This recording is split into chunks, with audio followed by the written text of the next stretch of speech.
Hello mga guys! So for today's video, ayan, naglalagay nga po ng palaman ang aking baby girl sa kanyang tinapay.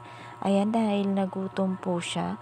So gusto niya, siya na daw yung mag-prepare ng kanyang snack.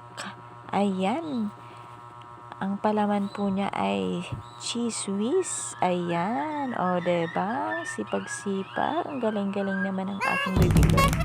Malaki na talaga. So, siya na po yung naglalagay kasi bigger na daw nga po siya. O, diba? So, napaka sipag naman ng aking anak. Good job, baby girl. Dahil natututo ka na kahit sa simpleng bagay lang. O, diba? So, mga mommies, turuan natin ang ating anak na maging independent sa kung ano man ang kailangan nilang gawin or like sa mga simpleng bagay lang tulad niyan na paglalagay ng palaman sa kanyang tinapay. O, diba? At least sa pamamagitan niya, natuturuan natin siya ng mga simpleng bagay. O, diba? Ayan po ang Cuevas bread. Ayan, masarap na tinapay.